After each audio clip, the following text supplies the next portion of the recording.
शादी होगा लड़का लड़की में तो जो पुरुष है वो तो रोज रात में जो सदिया होता है उसके साथ करता है ना।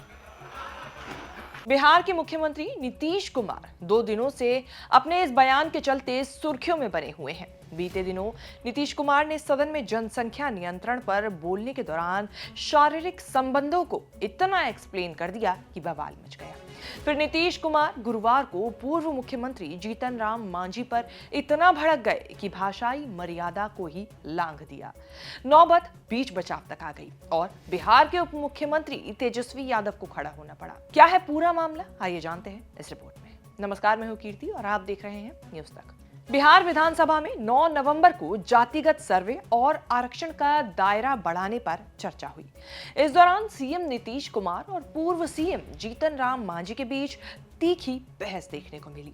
सीएम नीतीश कुमार ने यह तक कह दिया कि मांझी उनकी ही मूर्खता से सीएम बने थे। दरअसल सभा में चर्चा के दौरान पूर्व मुख्यमंत्री जीतन राम मांझी ने कहा था कि हम नहीं मानते कि बिहार की जातिगत जनगणना सही हुई है। अगर आंकड़े गलत हैं तो सही लोगों तक लाभ नहीं पहुंचेगा।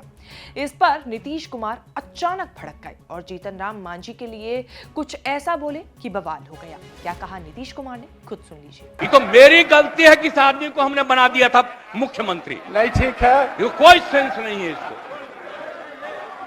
ऐसे ही बोलते रहता है, कोई मतलब नहीं है। बैठ जाएगा, हो गया। हम कह रहे थे कि आप ही लोगों के साथ रहिए। अध्यक्ष महोदय, भाग के चला आया था 7 पार्टी में। अध्यक्ष अभी महोदय, हम जान करके भगा दिए उधर।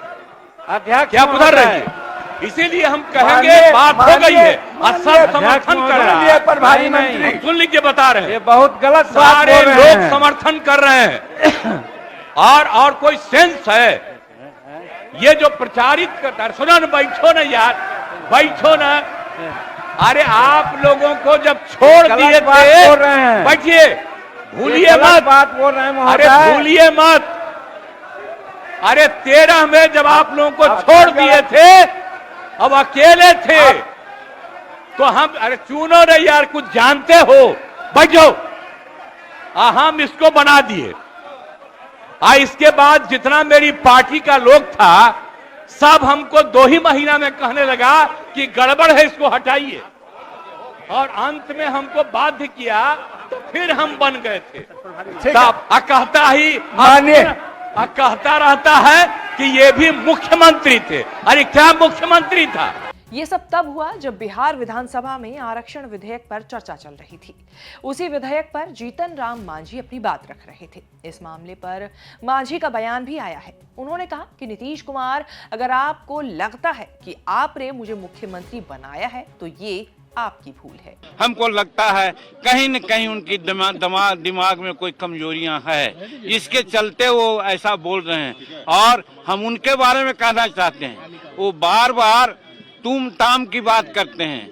आप जोड़ लीजिए, 1985 में वो विधायक बने, हम 1980 से विधायक हैं। उम्र में वो 74 साल के हैं, उम्र में हम 80 साल के हैं। तो वैसी परिस्थिति में तुम ताम करना कहाँ का उचित है, उसमें भी विधानसभा में। इसलिए हमको लगता है कि मानसिक संतुलन वो खो बैठे हैं, इसलिए वो ऐसा करते हैं। बता दें कि जीतन राम मांझी पहले नीतीश कुमार के करीबी नेताओं में से एक माने जाते थे। साल 2014 में जब लोकसभा चुनाव में जेडीयू को करारी हार मिली तो नीतीश ने सीएम पद से इस्तीफा देकर 9 मई 2014 को अपने विश्वास पात्र यानी कि जीतन राम मांझी को ये पद सौंप दिया था। शुरुआत में मांझी को रिमोट कंट्रोल सीएम कहा गया था, लेकिन धीरे धीरे मांझी खुद बड़े फैसले लेने लगे और नीतीश से उनकी दूरियां बढ़ने लगी। धीरे धीरे स्थिति जब बिगड़ी तो पार्टी ने मांझी को इस्तीफा देने के लिए कहा, लेकिन उन्होंने इस्तीफा देने से साफ मना कर दिया। फिर बाद में जेडीयू से ही यानी पार्टी से उन्हें निकाल दिया गया। इस तरह जीतन राम मांझी करीब 9 महीनों तक बिहार के मुख्यमंत्री रहे। बाद में एक इंटरव्यू में मांझी ने यह तक कह दिया था कि नीतीश ने नैतिकता का नाटक किया और अपनी खस्ता होती स्थिति से उभरने के लिए इस्तीफा दे दिया था और मांझी को ढाल बनाया। वहीं बात करें विधानसभा में हुए इस विवाद की तो ये सब आरक्षण पर हो रही बहस से शुरू हुआ। दरअसल बिहार विधानसभा में 75% आरक्षण संशोधन विधेयक आम राय से पास हो गया। ये संशोधन राज्य सरकार के नौकरियों और शैक्षणिक संस्थानों में आरक्षण के नए प्रावधान के लिए है। बिहार में अभी आरक्षण की सीमा 50% है। ईडब्ल्यूएस को 10% आरक्षण इससे अलग मिलता था। अब अगर नीतीश का बिल कानून में बदलता है तो आरक्षण की 50% की सीमा टूट जाएगी। बिहार में कुल 65% आरक्षण मिलने लगेगा। इसके अलावा ईडब्ल्यूएस का 10% आरक्षण अलग रहेगा।